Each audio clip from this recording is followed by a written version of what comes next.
Hello and happy Friday, ladies and gentlemen. Welcome to this week's new episode of Breakfast with Boom. I'm your host, Mr.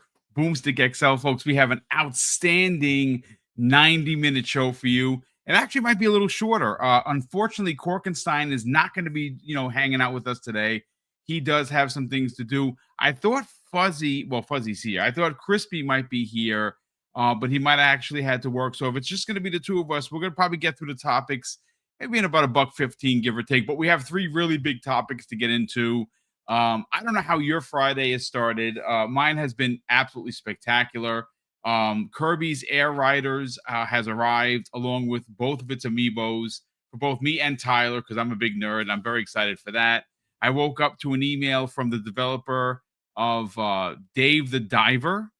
They have supplied Double Barrel Gaming with a code to play the game with all of its DLC, which I cannot wait to play. And of course, I'm going to be rocking out on that on the Xbox Ally X, because in fact, if you watch the trailer from yesterday's partner preview, Dave the Diver himself was using the console, which was pretty cool. We're actually going to open up the show with our thoughts regarding yesterday's event. I watched it again, and my score went up. I actually really enjoyed it. Now, granted, there were some smaller games there, but I think that for a partner preview, it delivered. And and again, we're going to segue into why I believe Play Anywhere is actually one of the biggest and best things to happen to gaming in this current generation. But Fuzzy Belvedere, what's up, brother? How are you feeling? Well, I'm feeling great. Glad to be here with you. Yeah, Xbox had a nice little show.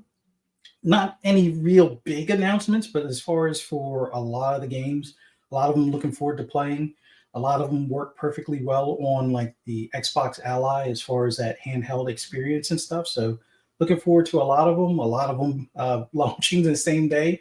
Although one notable launch yesterday did not make an appearance, but I guess the marketing wording on PlayStation's deals might Mm-hmm. still be a little egregious, but other than that, glad to be here. Glad to get to Friday and talk about some gaming news. So yeah, let's do this.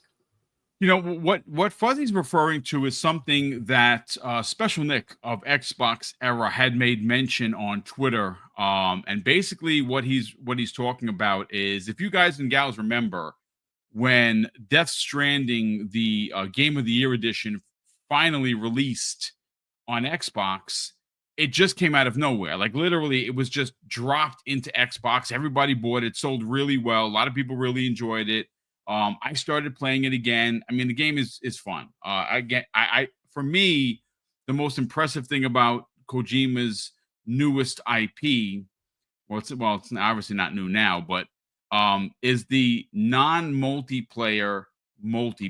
I think that is absolutely a brilliant thing, where when you're down and you're not playing the game, people are in your game building things for you, leaving stashes for you. I just think that's freaking brilliant. So of course I'm very excited to play too. But again, kind of just circling the wagons, that game was just dropped with no marketing whatsoever. Now, granted, it sold very well because a lot of people on Xbox wanted that game, but we all wondered why. Why did a game come out, just shadow dropped onto the service with no fanfare? Well, we had no idea. Well, now I think we have pretty much a confirmation on the scumbagness, if you will, of Sony and their marketing deals. Because as we know, Silent Hill 2 Remake was shadow dropped into the service. And I mean, obviously, we all kind of knew it was happening. When I say shadow drop, it wasn't like it was broadsided. We all had the lead up into this thing. Interestingly enough, one of the big takeaways from yesterday's Xbox partner preview was that this game didn't show up, and a lot of us, including myself, thought, "Oh, for sure they're going to show this game." I even went as crazy as to say maybe they're going to drop this into Xbox Game Pass. And that obviously didn't happen. And it literally, the same way Death Stranding, the deluxe edition or the Game of the Year edition, dropped into Xbox. Well, that's exactly what happened with Silent Hill. Now, I originally didn't buy Silent Hill F, not because I didn't want the game. It's just that I was wrapped up in too many games.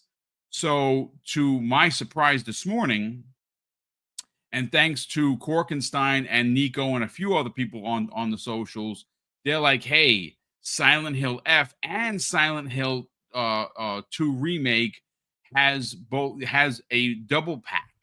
Now, the regular game for each one was $80 for both games, which is pretty good.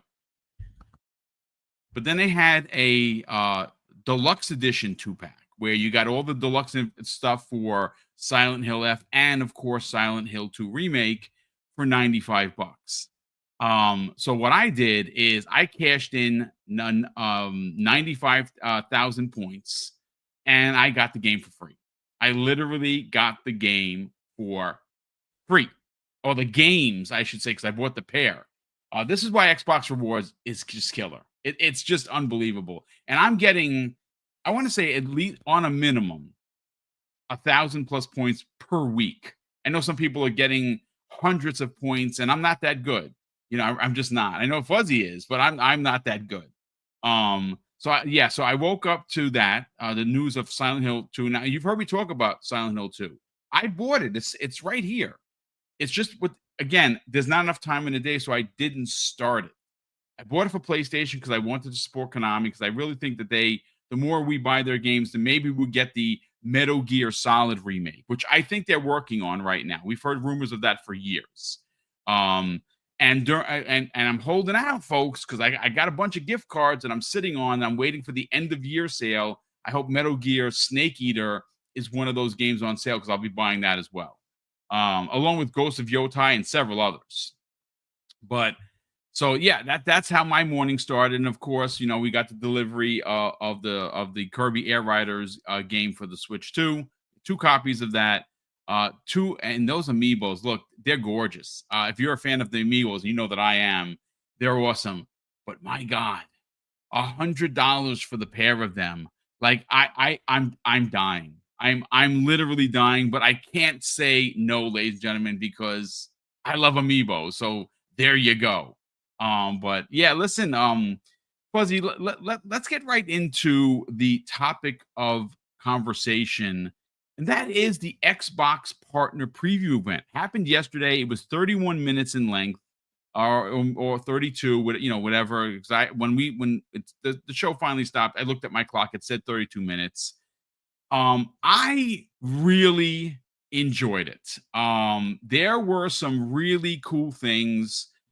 I think the biggest psych out, if you were, it was from Ponicle.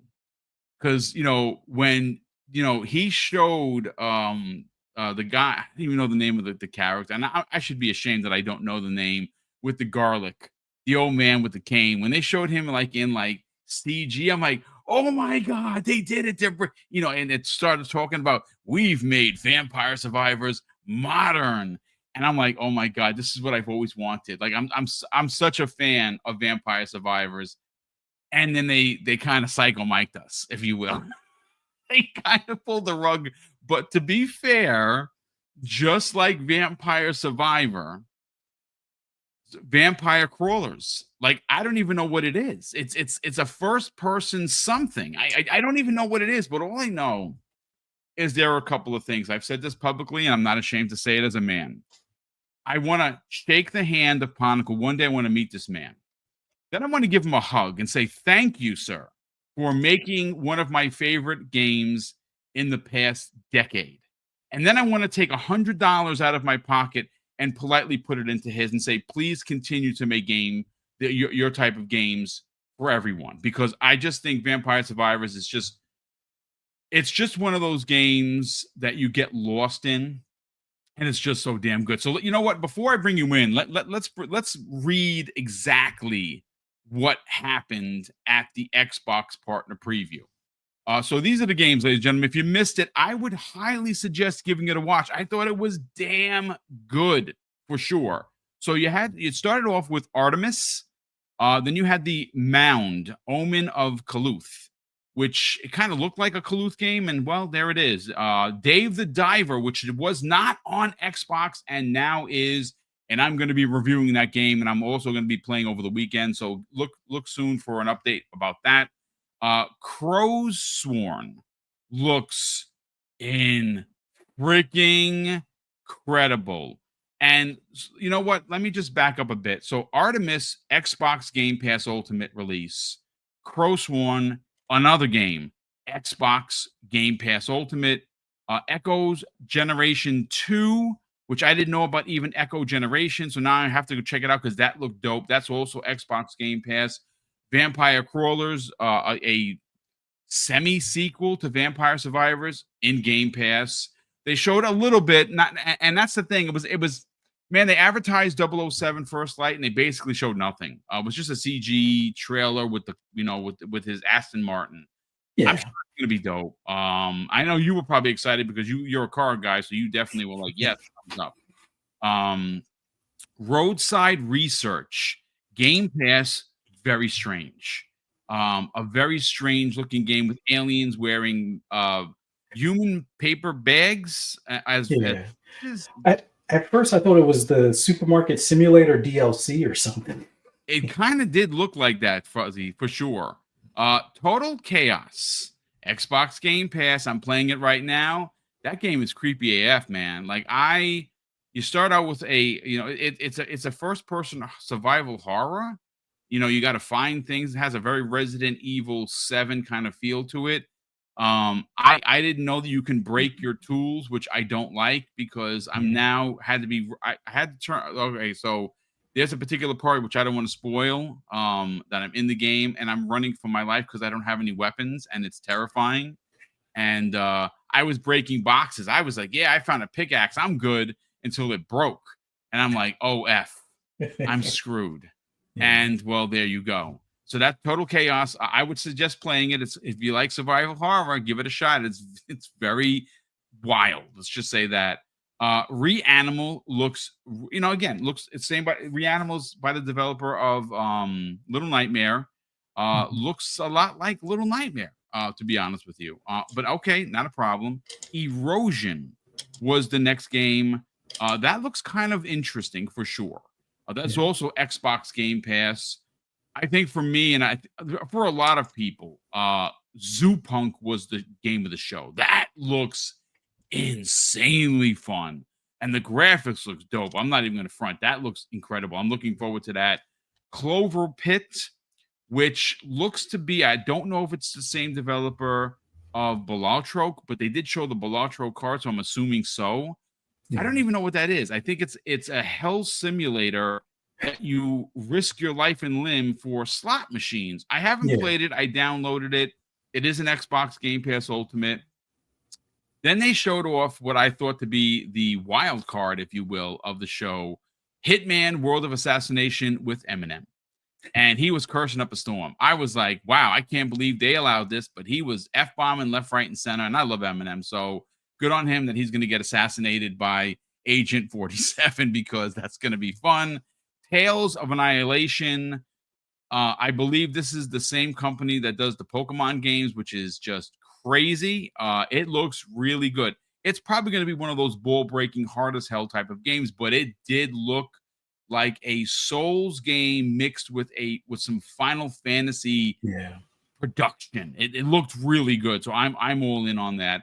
And folks, I don't know if you remember this game. There was a hand-drawn side-scrolling adventure called Raji, and it was incredible. The developer had reached out to me. I actually believe I did a review on Raji many, many, many moons ago, and I played and absolutely loved that game. Well, they have something called Raji Killer Yunga, or Killer Yuga, I should say. That's Game Pass as well.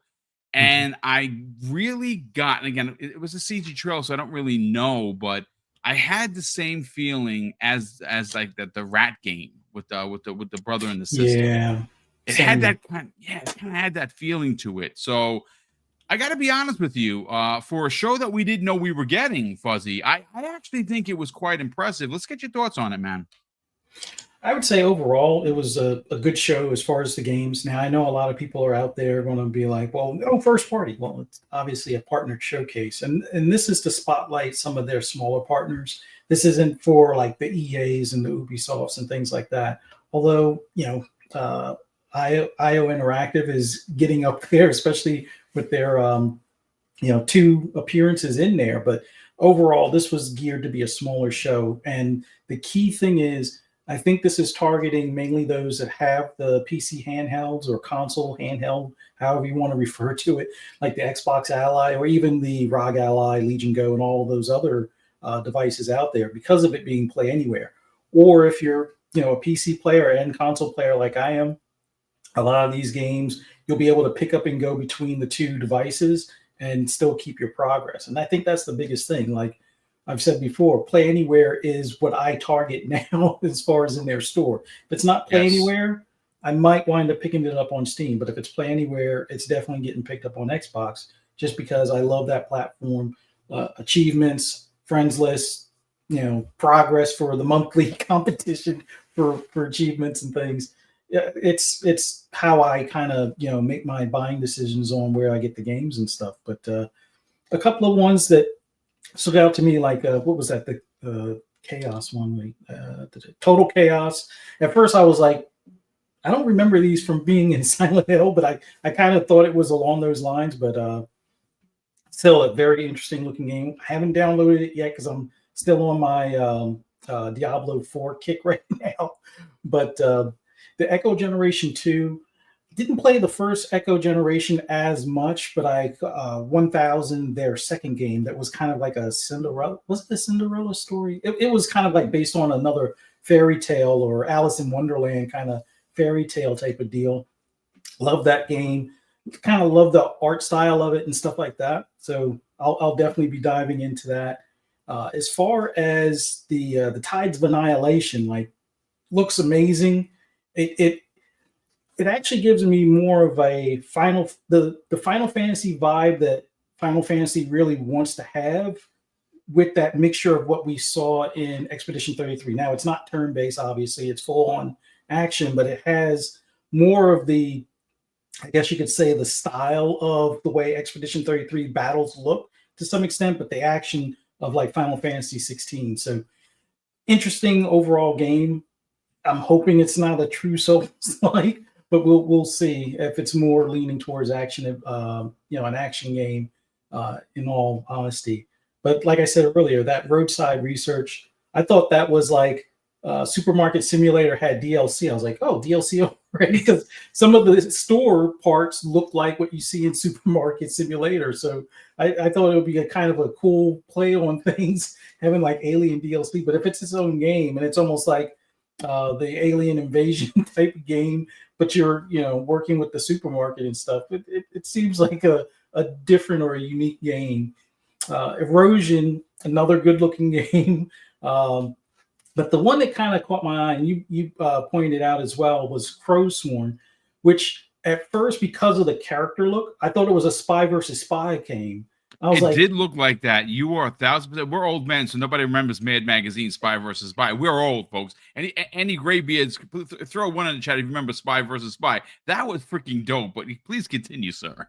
Yeah, because the way he was walking around with the cape and he had the hat and you could see like the beak and everything, I was like, oh, Spy versus Spy game? Oh, this could be interesting. But it's that type of like Metrovania that I think I've come more accustomed to ever since I got my Steam Deck. So this is the perfect handheld type of game. Like a lot of these, although what makes a handheld game, I honestly don't know. But these are the types of games that I'd rather sit on the couch and play play with the handheld as opposed to on the big screen in some regard.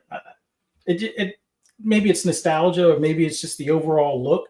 But for me, since it's not like the photorealistic graphics type of game, a side scroller, which kind of reminds me of the games from my childhood, it just feels better as a handheld type of game. But yeah, there were a lot of nice ones in there. The Vampire Crawler, I guess it's more of like a card-based roguelike kind of thing in a way, where it's going to be from that first person perspective. It looks like it's going to be a ton of fun. I'm hoping it's not as addicting as the first one was, but we'll see how that goes. I have a feeling this might be just as addicting. But what was the other one that was like oh, Clover Pit, like you said, Balatro with slot machines. That's how I interpret it. And I guess there's some sort of Yes. surgery machine at the end. So I guess you, instead of betting money, you bet your organs. Hey, left Jesus. kidney or something like that. I don't know. We'll see how that works out. But Zoo Punk was another cool one. It's made by the same ones that did that other bunny game, Fist, Okay, which I yes, think, this is which dope, dude. Yeah, that was a really good game. You know what, the design looks similar. So I actually saw Joey Mhm. talking about it from WBG. He was saying that he thinks this might be some sort of a sequel. I'm gonna look into that because yes, Fist was pretty dope, to be Yeah. honest. Yeah, so it looks like this is going to be another interesting take in that same universe. We'll see if it's a full-on sequel, but I like what I saw so far on that game. But a lot of interesting games. None of the big players, but like the way Game Pass has been filtering us with games as far as on a regular basis, where you don't even have time to breathe or sit still kind of deal. There's a lot of variety, something there for everyone kind of thing. And a lot of the games I'm looking forward to, playing. Haven't downloaded yet because I have to get off. Well, I guess you can't see it in the background now because it's on the screensaver thing. But yeah, for the most part, once I get past Diablo, I forget Hmm. what season is, but I'm at like just shy of 200. Um, what do you call it? The not this whatever the artifact the pages thing that you're on. I can't think of the names right now, but yeah, Diablo is kind of consuming my life. I put Division 2 down for a bit, and I thought, oh, that would be an easy transition over to Arc Raiders, and yeah, I gotta eventually pick up Arc Raiders so I can actually get into playing that before everybody turns rogue, kind of like what they did for Dark Zone in Division 1. But yeah, it just a ton of games, great show. I wouldn't say as a like if I were to do an honest Xbox show versus regular game show, it would get a slightly higher score by a point. But the key reason why I do like this as an Xbox show, which I would give it a 7.5 or an 8 out of 10 versus like it being a full on 8 or 8.5. But if it was just a game show in general, the key thing that helps me with that, like if you're not in the Xbox ecosystem and was this a show to attract you to it, the Play Anywhere is a big selling feature. And I think even though it didn't have first party in it, which it wasn't supposed to, it was obviously a partner showcase. But the Play Anywhere initiative that they're working towards and getting publishers to agree to that, it's going to be huge in a few years when things like the Steam Machine are more prevalent, or even the Xbox Ally X without a screen, where it's almost like a Steam Machine as well. For those that want to be able to, bounce from different devices Yep. and be able to pick up their game where they left off, cloud saves being free and not behind a paywall. I think that's Mm-hmm. the biggest benefit TTS, brother. with that. Yeah, with that. TTS. Yeah, with that, the Play Anywhere is key and one of those selling features for me with getting games in the Xbox ecosystem. Well, you know what? Listen, we're gonna segue into Play Anywhere. There is a lot that's a conversation that needs to be had. Got to find out who said it in the chat, but they say I'll get the name. But you know what? Before we actually get there are a couple of some things I want to make mention before we got to catch up on the two super chats that we got here. But one of the things that flew under the radar of yesterday's preview event there were 16 games that were shown. 9 of 16 are in Xbox Game Pass. Like that's a pretty big deal. Now, granted, maybe not every game in this list or in this show was for you, ladies and gentlemen. And of course, normally it's never going to be. I thought every game was interesting. I originally gave it, I was kind of hovering between 8 and 8.5. I settled in on an 8.5. Like I gave it the half point more. Why didn't it get the other 15 points, 9 or 10? I mean, listen, I think I explained why I liked what I liked. There were some things in here that were, okay. Like, I was a little let down with the 007 reveal. I thought we would have saw a little bit more. I don't think we really needed another CG trailer with his Aston Martin. I like, okay, that's the car he drives. Awesome. If you would have shown me some Spy Hunter like gameplay in first person while he's driving the car, shooting other cars, then that would have been something. But it's like, okay, 007 coming out. I already pre-ordered it, folks. I didn't even hesitate. I got the deluxe edition because I don't know whether they're still offering it.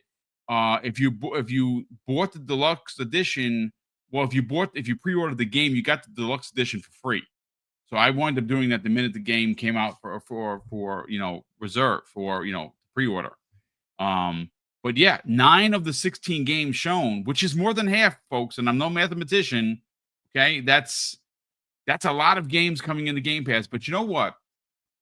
Before we transition into what we're going to talk about, let me catch up on the super chats here. So we have 2 to start the day off, and the first one is a big happy birthday from my brother from another, LMNOPO. He says, good morning and happy Friday, community. Spending my birthday today with my ROG Xbox Ally X. Love this thing and can't wait for the new Marvel beat 'em up. We're actually going to talk about that. I got to throw my hat in the ring, so to speak, because that is a really big deal.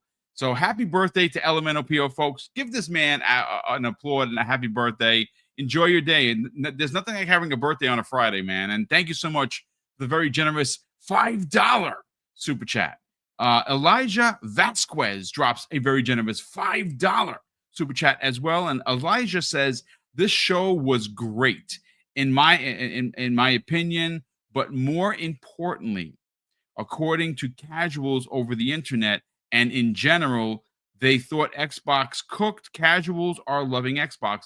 You know something, dude? You are on to something. Look, before any effing troll in this chat or who's watching on the back end, any POS is going to come in and try and be a D. Look, PlayStation is the popular brand, and it's probably going to be the popular brand forever. It's PlayStation. It's just what they do, right? But we cannot deny or ignore that Xbox is doing some big things. And we got to get into it. But hey, Jay Slay in the chat drops a very generous $2 super chat and says, Crow Sworn is in Game Pass. Indeed it is, sir. And that game looks dope. I'm sorry. That game has Castlevania. It has a side-scrolling beat 'em up. Side-scrolling adventure type of feel to it. The hand-drawn art kind of looks like it has like a Silk Song kind of a feel and look to it. That's the best way I could describe it. And that's not nothing to sneeze at when you can describe a game looking and feeling just from what you saw, like a game that's been nominated for Game of the Year in Silk Song. So, yep, Game Pass day and date. That's a monster size get. But you know what else? I have to touch on this because Fuzzy, if I didn't, I wouldn't be the Marvel stan that I am. First of all, as you know, being the oldest man in this chat on this panel, I'm 55. I'm an old school cat. I love side-scrolling beat 'em ups, which is why I'm still waiting for the Capcom announcement that they are remaking Final Fight. Do I know that to be true? Absolutely not. Do I want it in my heart of hearts? My God, yes. I think it's time. We've seen Streets of Rage 4 come out. Amazing. Streets of Rage is getting remade in like real dope ass graphics. Yes, Capcom, if you're listening, and I know that you listen to this show, right? I'm jiving here, of course, folks. But if you're listening, we need a revival of Final Fight, man. That's what the world needs. And I don't care. You know what? At this point, if they did another fighting collection with something like one of my favorite games of all time, Aliens versus Predator, yes, please. Please bring that. I mean, for crying out loud, I played Punisher and a dozen times already. If the Punisher game could come to consoles, bring Aliens versus Predator, remake Final Fight. This is what the old man requests. Okay, but we got to talk about Marvel Cosmic Invasion before we get to some of the other stuff, because, ladies and gentlemen, I don't know if you've been keeping a close eye to this. First of all, the game looks incredible. And a lot of the moves, especially if you're an old school cat, have very now they're not one-to-ones because obviously Capcom would probably sue them, but there are a lot of very similar moves from like Marvel versus Capcom with like Wolverine and Spider-Man. That game is gonna hit like 100-pound weight. It drops December 1st. It's in Xbox Game Pass Ultimate, and it is an Xbox Play Anywhere title. Like, holy shit, are you kidding me? Like, how? Look, let me just say this. I have to gush and be just an Xbox for a second, folks, because I'm sorry, man. I know that they sometimes step on rakes, Fuzzy, but my God, we got to give them their flowers because they have been delivering for the consumer. Yeah, do they get things wrong? They absolutely do. But you know what? People are really quick to pile on the rabbit and very, very rarely jump on to give flowers. And Marvel Cosmic Invasion, I don't know how they got that game into Game Pass, but even more so than that, it's an Xbox Play Anywhere. You know, I am going to be rocking out on my Xbox Ally X. Oh my God, that is so freaking awesome. Let's just gush a little bit about how they've been treating their consumers compared to some of the other platforms. Let's get your hot take before we get into actually Play Anywhere. It's funny. I said this like 2 or 3 weeks ago because there were a couple of PlayStation loyalists that were making up icons about the, dual entitlement for PlayStation games and stuff. And it's like, oh, now when you see PlayStation do it, now it's a good thing. Now you want to celebrate. But when Xbox was doing it, it's like, it's no big deal. Why would you want it in two different places? And, buy it once and play it now. But that's so silly. I already have my PlayStation. Why do I need to play it anywhere else? And I called those people out as far as for those icons. I still believe, since there hasn't been any official announcement, that those were fake or made up. They were done in Photoshop. Because the one guy that showed like some sort of video, he was on his bio page, and those icons were in his bio section. So it's like he copied and pasted it into there. And if you're wondering how you do that, well, if you remote play it on your PC, you can copy and paste pretty much anything there. But that being said, it's like, it's funny how if other platforms do the same thing that Xbox is doing, although they took all the arrows for it, it would be a great thing. But no one really points out that having that dual entitlement, buying it once and having access to play it on your phone, your tablet, your computer, your TV, your console, your handheld console, wherever, is freeing. And I say freeing in the sense like, can you imagine if you bought a MP3? Although I know people don't really buy those as much nowadays because you have a subscription to Spotify and stuff like that. But if you could only play your MP3 on an iPod and nowhere else, and it would cost you hundreds of dollars to connect your iPod to your car, people would say that's ridiculous. Why? I should be able to play that on my computer. I should be able to play that on my iPod. I should be able to play that on my phone. I should be able to play it on my Wi-Fi speaker in my house, to my TV, wherever. But they don't apply that same outlook to gaming, and it's sad that they don't. But I've noticed it as just the convenience of being able to bounce between devices. And like, I think the big eye opener for me is when I got my Steam Deck, for the fact that I can sideload these games, even though, yes, it's a Steam Deck, and if it's not purchased through Steam, it is a little bit more of a hassle getting games on there from other stores, but you can do it. And with the Xbox Ally, it's actually even easier because you get pretty much access to the Xbox games and the Steam games without you having to jump through hoops. You can even have access to the Epic Game Store and GOG and itch.io and a few others. So you don't have to jump through hoops to access games. So if you have one of those devices and you have an Xbox console and you have a tablet or whatever, you can still access a lot of those titles through the Xbox app. Now, some of the console ones you'll have to stream because of licensing, which I think they'll have a fix. And I talked about that with Mav and Jasper and 3-Bit last night about what I think this Play Anywhere, how it's going to look next year or with the new device in comparison to like the Steam machine, because the Steam machine doesn't have that hurdle. The Steam machine is essentially a PC in a console disguise. Basically, you're hooking a PC to your TV that's a small form factor. A few people in the community have been doing that for a couple of years now. So they don't have that hurdle of, well, it's a console, so it only gives you the console version of the game. No, it's a PC that's going to have a dedicated type of optimized version of it, just like the Steam Deck has, and just like certain other handheld devices have because of something like the Steam Deck. So this dual entitlement, this Play Anywhere initiative, just makes it so if you buy a game and you're on the road or you're at a friend or family's house and you've already said your pleasantries and now it's like, oh, let's watch TV, or hey, let's play like what's that, Jack Sports or something like that, one of those family type games. You have access to it through other devices. I mean, it depends on the friend or family if you feel comfortable logging your account there, but all in all, it makes it so the games travel with you as opposed to you having to lug all of your equipment with you if unless you choose to.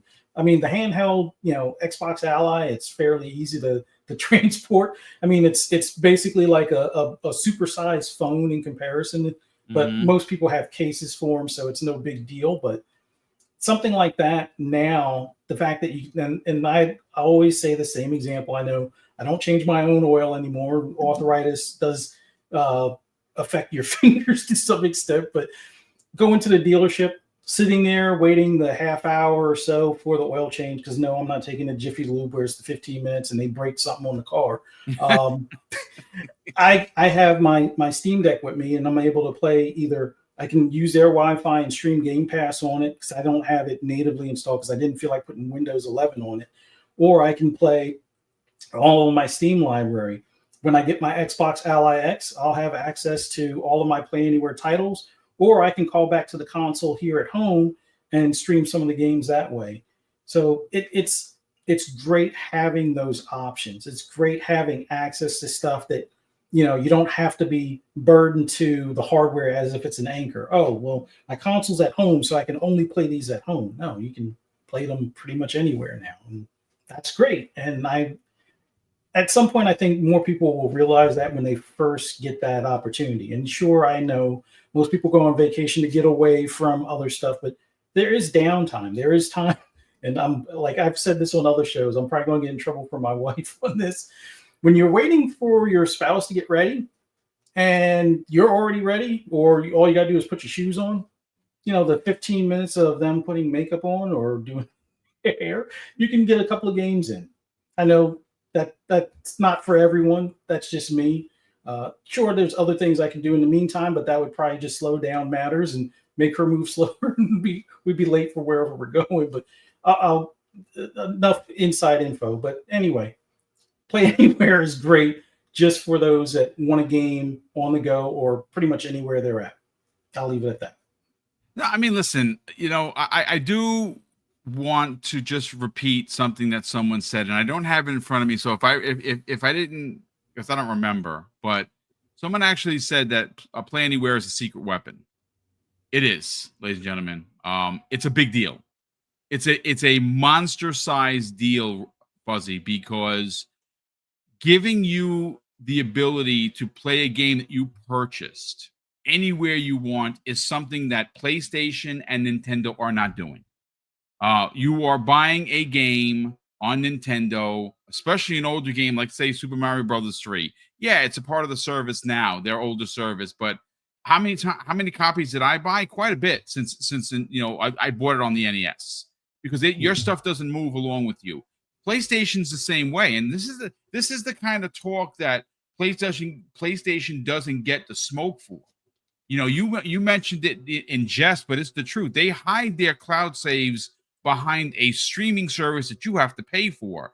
That's a load of shit. I'm sorry, right? But on top of that, if you want to, like, I have all of their first party games. I buy every one of them. But if I want to play them on the ROG, I got to rebuy them. Yeah. That's nonsense. Let's get your final thoughts on that before we move on. Yeah. When you brought up the thing about the Switch, this was the thing that I was kind of hoping when I got the Switch to. Maybe Nintendo is learning from some of the competitors that people do buy old games. And I don't, even though their subscription service isn't that expensive in comparison to others out there, it's like 20 for the year, although I think I'm doing the 40 or $60 one that's not the family one. So I have access to more of their online stuff. But I, I'd rather just go out and buy Super Mario 3 that can play on that device as opposed to something that streams on that device. And that's the beauty of being able to carry your digital library through other devices, even if it's no longer available on the current device you have. Like with Xbox, there are certain 360 games and there are certain Xbox original games that you could still play on the Xbox Ally that are play anywhere. There are some titles that you can play from those earlier consoles on your regular console or your current series console without having to pay for a subscription if you have the disc. Well, as long as you don't have the digital version of the console, but there are a lot of different options as far as that's concerned. So their Play Anywhere for Xbox versus the other alternatives, they really need to catch up, and at some point they will catch up where you'll see PlayStation do something similar or more along the lines of what Xbox is doing for their older titles or some of their subscription stuff. Because going to this next generation, if Xbox isn't charging for the online, which it's going to be hard for them to justify. Looks like that might be happening, dude. Yeah, because like essentially, if your next console is a hybrid, much like a PC, do you really need to have Xbox Ultimate on it or Xbox Game Pass Ultimate, or could you just get away with Xbox Game Pass PC at that point? Although they'll find a way to make Game Pass PC disappear at that point. But all in all, I think the key thing is going to be eventually PlayStation will do it, and then people will be like, "Oh yeah, this is awesome," and it's like this is what we've been trying to tell you guys about for the past 10 years, kind of thing. And same thing with Nintendo, which Nintendo is going to probably be the slowest one to move in doing this, but I think at some point they're going to have that aha moment where they realize if they put one or two of their games on PC as opposed to dealing with the pirating or the emulation that's out there now, because people are frustrated that actually bought the game on an earlier device and would like it on a current console or current device that isn't playing at 480p or 420p or something along those lines. So they're eventually going to get on board, and I hope it's sooner rather than later, because I think this next gen we're going to become more accustomed to having access to all of our stuff wherever we want, and I think that should become a norm. So we'll see how the others handle it. You know what? Again, this is going to be one of those shows that we kind of segue into segue. I want to continue the conversation with Play Anywhere. I know Will, the Broke Boy Insider, had dropped a super chat here and basically said, I think Play Anywhere is replacing Day One on Game Pass tag. You might be onto something, Will. And that's coming the way of a $2 super chat. So thank you so much for the very generous $2 super chat, brother. I think Play Anywhere is in fact a secret weapon. I think when you consider what Xbox is doing, right? Now I don't know for sure, and I don't know if this is going to be a thing outside of the Xbox ecosystem, but if you buy an Xbox game on PlayStation, would you be able to play that game on Xbox if you had an Xbox? See, that I don't know if that's possible. But if they do offer that, that's going to be another advantage that Sony themselves aren't offering. But the Play Anywhere thing, folks, look, I'm sorry. If you go back to 2017, Xbox forced change on the industry. They took what you knew and understood about Netflix and they transitioned that into gaming. Right, we've been talking about that for years. The Netflix of gaming, right? The Netflix, that this is what Xbox Game Pass is. That's exactly what it is, and they have continued to keep putting some of the best games of any year into the service. How they're doing it, well, we know they invest $1 billion per year into Xbox Game Pass.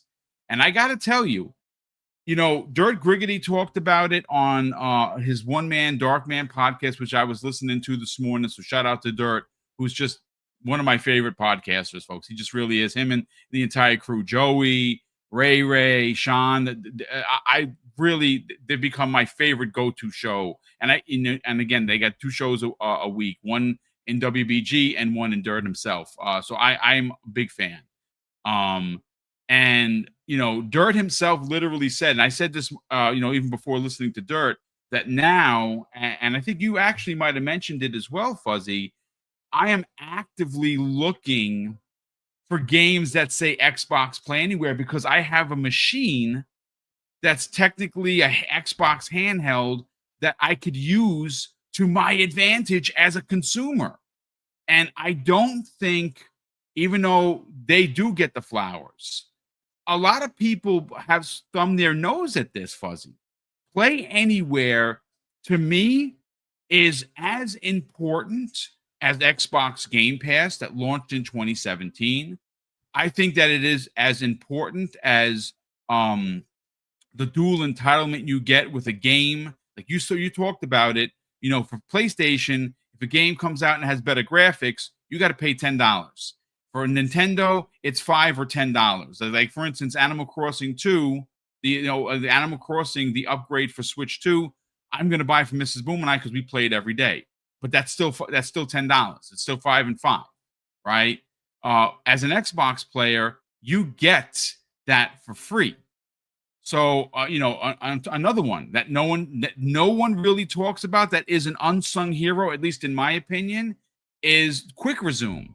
These are things that Xbox are doing, ladies and gentlemen, that continue to move the needle for the games industry. And Play Anywhere, Fuzzy and chat, is by far one of the most pro-consumer things I've ever seen in gaming, right? Like, it's going to continue.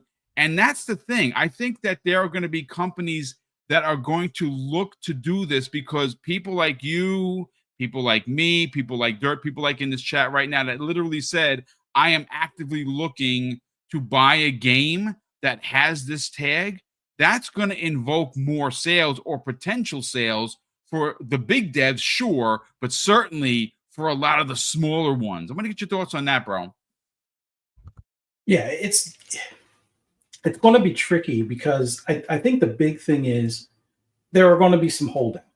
And I just for those that want my explanation, I'm going to try not to take up too much time with the explanation on how it would work for Play Anywhere for future with the new console. But the key thing is you're going to have probably some holdouts in the beginning, your Take-Twos of the world. Although some of their 2K stuff is you can stream your own games. And there are a handful of titles that they do have where you have the dual entitlement, but it's not their big hitters kind of thing. It's some of their smaller titles where you'll see that. At some point, they're going to realize that if they make the dual entitlement, the person gets the game, because the chances are of them buying the game a second time for a different device in their house is slimmer and slimmer. Now, Grand Theft Auto is an exception, but they have the metrics to show that most of the games that were purchased weren't because we bought it 2 and 3 different times. Most of the purchases were from their shark card deals that were bundled with the game. And I know I've had my son buy a digital version, I think 3 times, because he wanted to buy the shark card. I think it was when Grand Theft Auto 5 had dropped on the PC as well as on the series console and PS5. I don't know if it was that version. It was probably the Xbox One and PS4 version for the console, but it was like $35 at the time. And you would get a $50 shark card. So if you wanted a $50 shark card for your online purchases, so you can get that yacht or get become the CEO with your own business, it was cheaper to buy the game again for $35 when you get the free $50 shark card than it was to just buy the $50 shark card. So great that they sold 250 million plus copies of Grand Theft Auto 5, but I would say probably more than half of those, if not maybe 2/3 of them, were because people were buying the shark card deals where the higher price shark card was more expensive to buy individually as opposed to buying the bundle with the game. But we'll see if that holds out for Grand Theft Auto 6. But outside of those big players or big publishers, they're going to see that if the game is playable on PC and console, but they're seeing transition from more people buying it on console to more people buying it on PC, and they're not getting that second purchase. It's just the person decides, oh, it's either going to be on console or PC, or they may just get it on Steam where, okay, well, if I'm going to get it for a PC, I might as well get it at the Steam store because I already have a library built there. They're going to start seeing that they're being kind of left out other than still getting that revenue over at Steam. Now, here's the key thing. Steam takes a 30% cut. Right now, the console store for Xbox takes a 30% cut. When you do the Play Anywhere, they take an 18% cut because it's based on the PC store. So if you're a publisher, would you rather have 88% in your pocket or not 18%? I think they only take 12% for Microsoft takes 12%. Yeah, it's much cheaper. It's kind of like on the lines of Epic. Epic. Mm-hmm. Yeah. So if you're a publisher, would you rather have it as Play Anywhere and take 88%, knowing that you're probably not going to convince people at that publisher or at that platform to buy it twice? Or would you rather, collect the 30% or collect the 70% from someplace like Steam? And I think that's going to be the kind of the arm twisting. Now, sure, it's not going to circumvent Steam completely because Epic has been doing that larger portion to the devs for a while, and they're even giving away free games. But when you have a mixture of console and PC players in that mix that are going to look at the value of that Play Anywhere and know that people are purposely looking to see if a game is Play Anywhere because they have the ROG Xbox Ally X, or they have a PC that they use for gaming along with their console, that's going to be the thing that moves the needle, where they see, hey, Microsoft is probably now going to these publishers and like, when a publisher makes a game Play Anywhere, we see somewhere between a 12% to an 18% bump in sales just on it being something Play Anywhere. People are filtering for that now, or looking for that specifically because they went and bought that Xbox device. And to make it so the game works on everything that they own, it has to be Play Anywhere. And that will, with the smaller devs, absolutely convince them. They'll get more money in their pocket for the sale because it's not likely you're going to sell 2 copies. It's not going to be something like some of the bigger titles. But the bigger titles at some point, because if Grand Theft Auto is selling on Steam, it is essentially a Play Anywhere. And this is the thing. I don't want to get too much into the weeds on the explanation, but when something is on Steam, with them coming out with the Steam machine, that is essentially like a console. So they don't have the hurdle that Xbox or even PlayStation has at this moment, where if you want to bounce between console and PC, it's considered 2 different devices. So more than likely what we'll see with Play Anywhere on this next hardware, the hybrid, is that everything will be a PC-like version, much like the way Steam is, and all of your previous stuff, like the cross-generational games and earlier, those will still be console-like versions. Some of them Play Anywhere, but for the ones that are not Play Anywhere, you'll more than likely have emulation on this new device that will still cover whatever you could play on your series console. So all of those back-compat Xbox titles, Xbox 360 and Xbox One titles, you'll still be able to play. It's just that it'll be through emulation.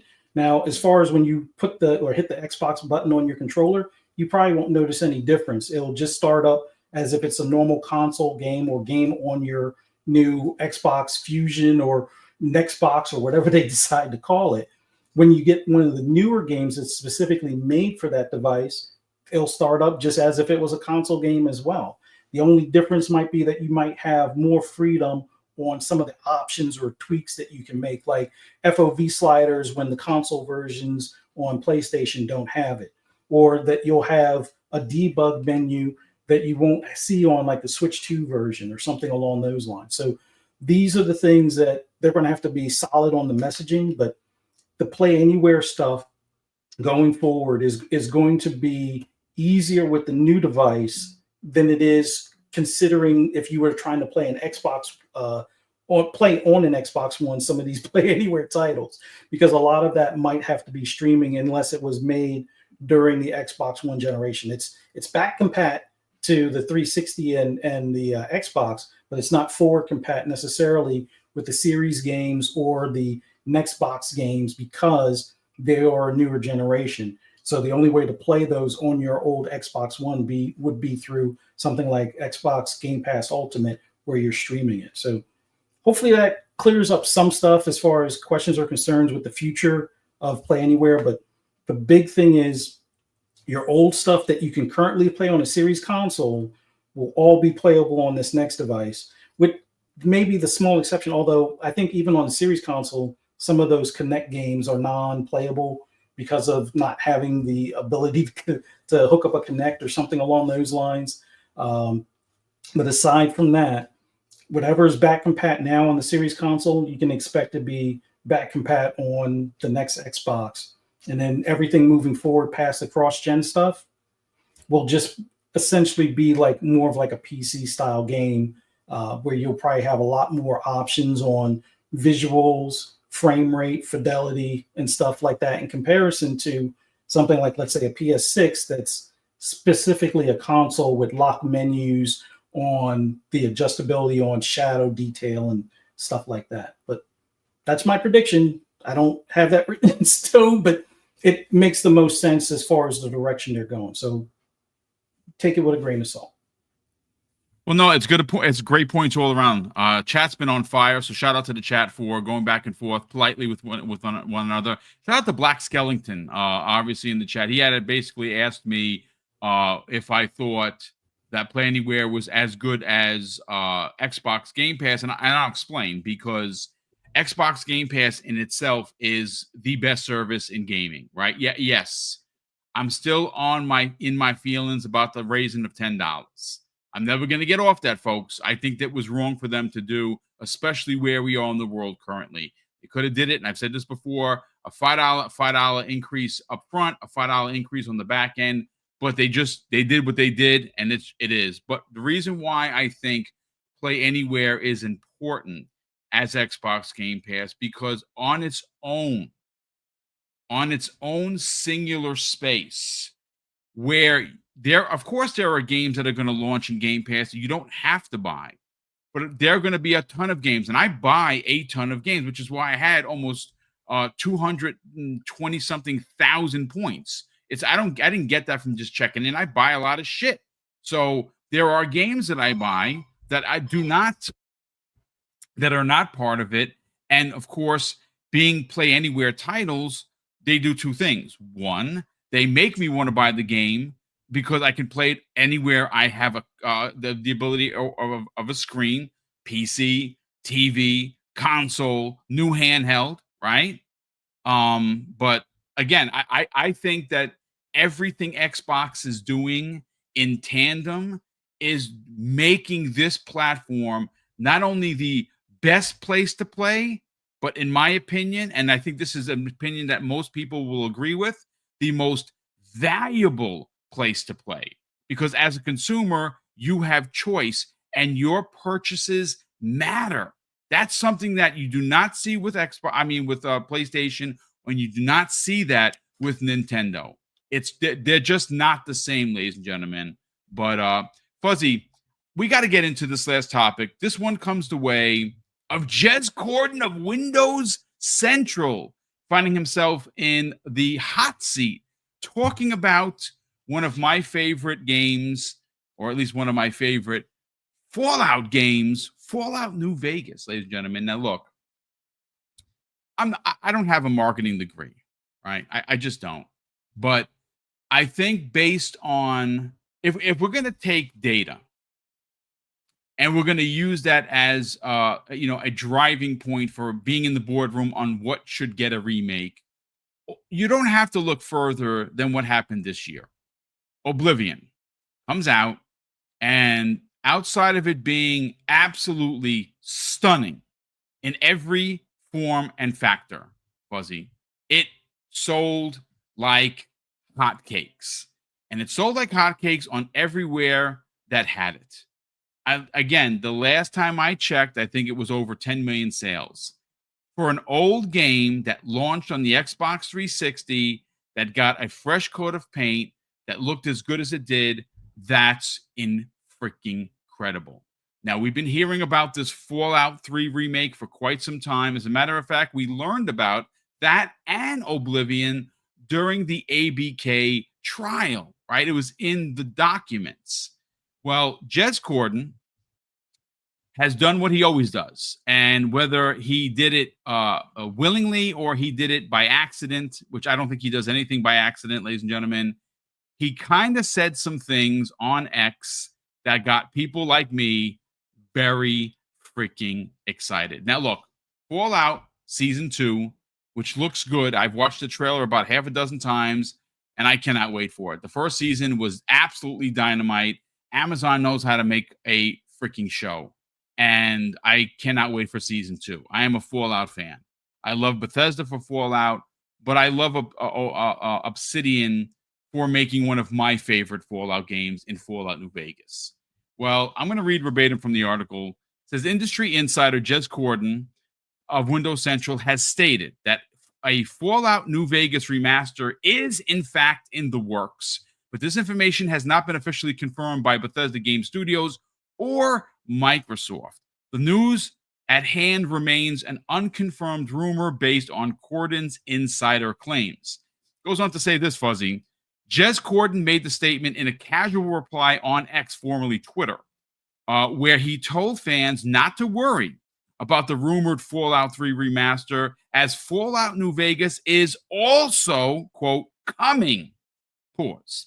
While Corden is a prominent insider with a history of accurate leaks, this is not an official announcement for or from the developers. Now, listen, I'm sorry. Has Jez gotten it wrong? Of course he has. Have I gotten it wrong? More times than Jez, for sure. He doesn't like to consider himself an insider, but I mean, he gets emails. Like, he talks to Phil Spencer, folks. He's an insider, okay? And obviously, him and Randall Thor, who got a chance to say hello to last night on the 100th episode celebration for Infinite Umbra. So if you missed that show, definitely go check it out. There were a lot of guests. Him and Rand doing a great job each and every week on the Xbox 2 podcast. And as a matter of fact, Dirt Griggity, shout out to Dirt, who was a guest on their last one. So definitely go check that out as well. But, you know, I got some bullet points here. And according to the article, it says remaster, not remake.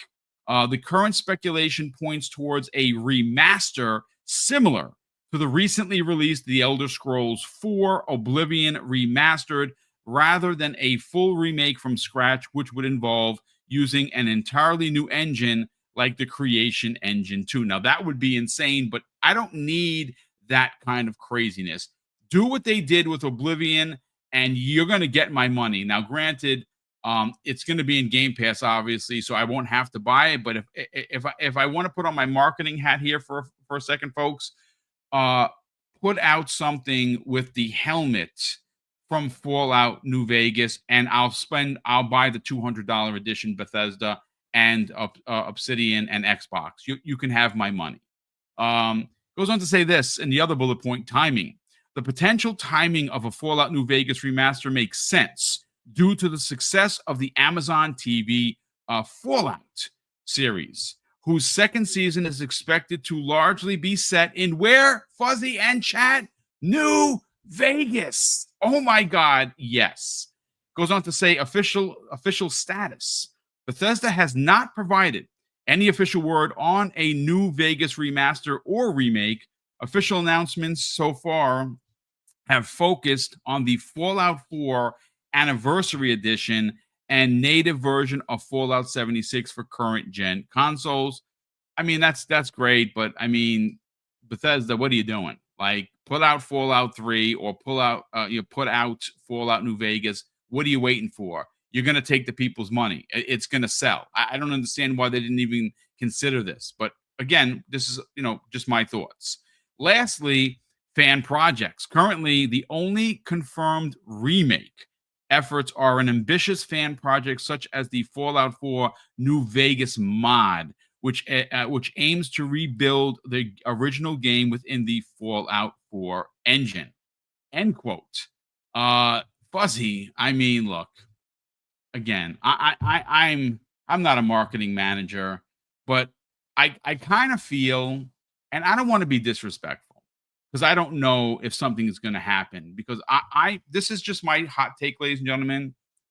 The Game Awards is happening very soon, and the new season of Fallout on Amazon launches right after that. Again, if I'm a marketing guy and I haven't, my LinkedIn has not got any messages from Microsoft, Bethesda, or anybody to, to offer me the position, because I can make them millions, ladies and gentlemen. Just do the one-to-one math. You have a new season. First of all, it's Amazon's most viewed show ever, right? The first season killed.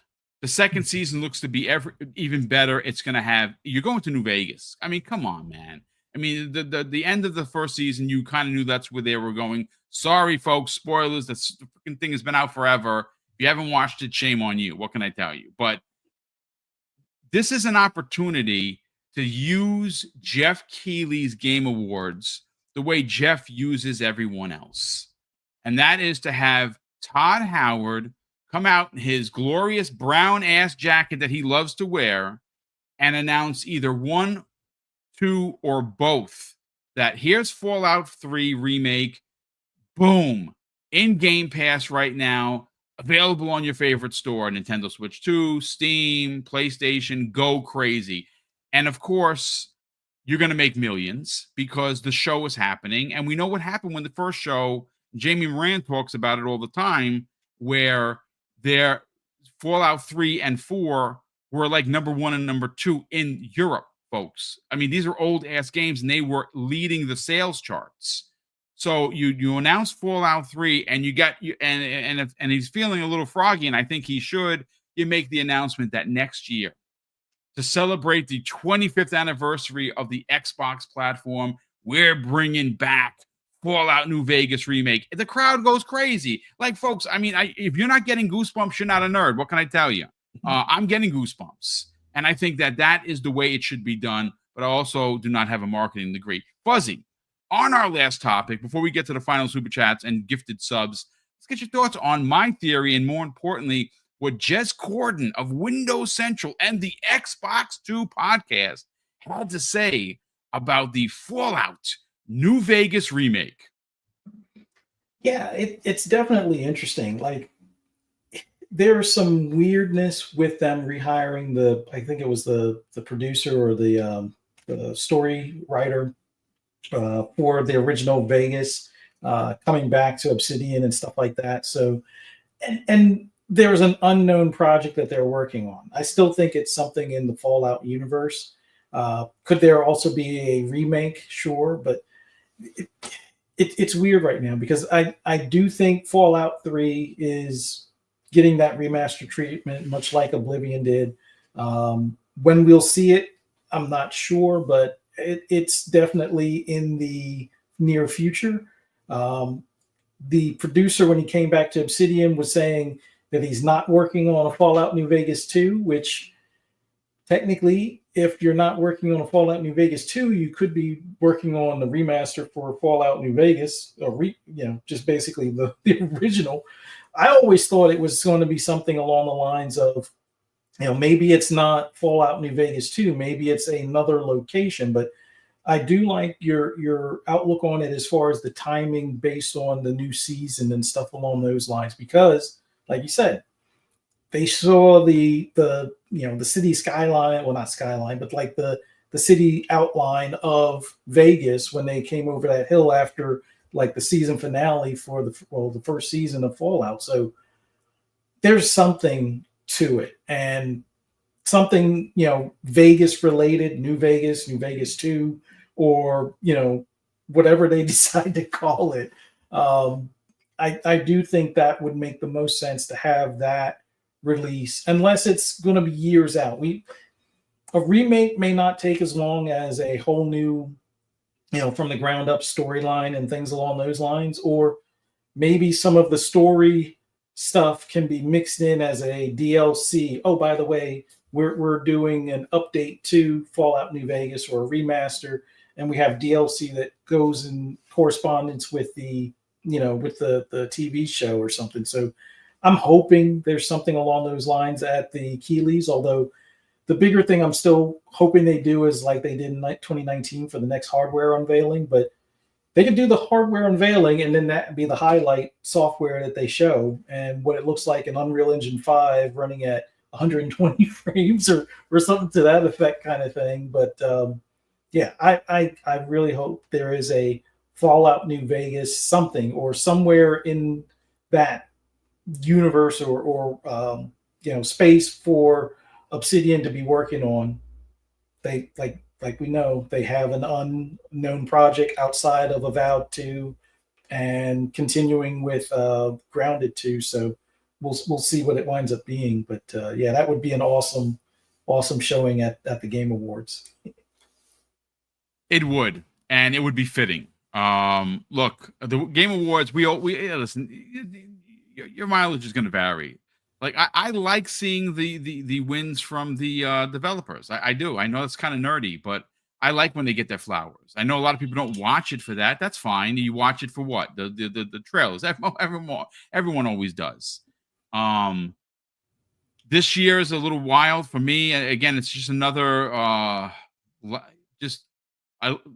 continue to lose faith in Jeff, especially when you see things shoehorned in, like 2 games, 19 nominations. I'm sorry. I think they're great games. I just don't think that that's ridiculous. I think things are shoehorned in there for the simple fact of, hey, we got to put PlayStation in.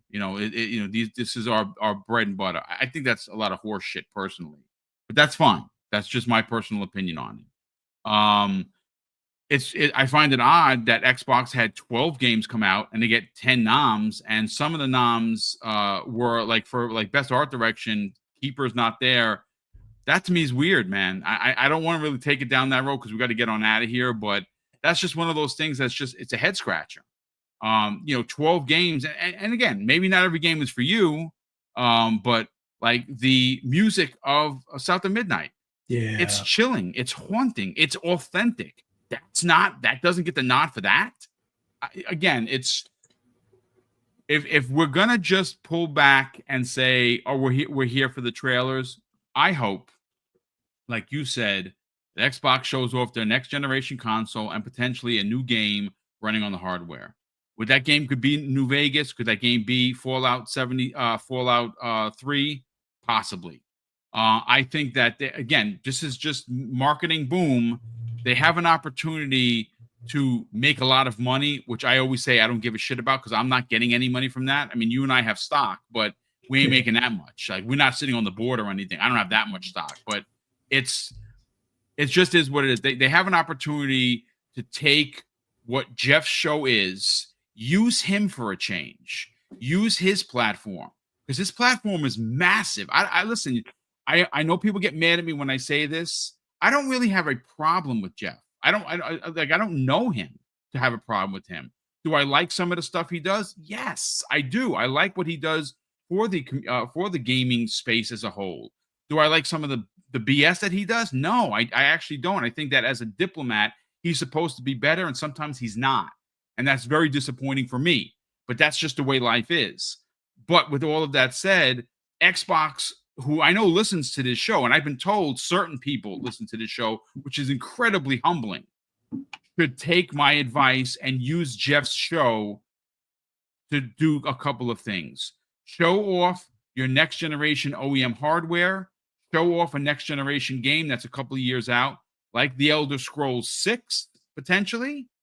And being that Todd is going to potentially be there in a brown jacket doing what he does, announce Vegas or steal the show. You go out there and steal the effing show. That's what I would do. But again, I'm also not getting paid by Microsoft, and that's that. But ladies and gentlemen, let me catch up on Super Chats and we get everyone out of here. I got a ton of stuff to do because Tyler is, I'm going to pick him up from school and he's going to be hanging out with us all weekend. getting down with, of course, playing Kirby Air Riders and getting his amiibos. We have a gifted sub here from our generous friend all the way from Hawaii. Nino Visket has donated and very generous Double Barrel Gaming membership. If you did, in fact, get one from Nino Vestic, please, for the love of Joe, thank this man. He does this more often than I can remember to count. Thank you so much, brother. Hopefully you have a great weekend with the family. The weather over in Hawaii is gorgeous. Leonard Herrera, who's been a channel member for 44 months. Leonard, great to see you here, brother. Thank you so much for the generosity. He says, good morning to everyone. Hit the like button and support this great channel, brother. That's very kind of you to say. And yes, indeed, hit the like button. Share this out on the socials. And if you're not already subscribed, ladies and gentlemen, please consider subscribing.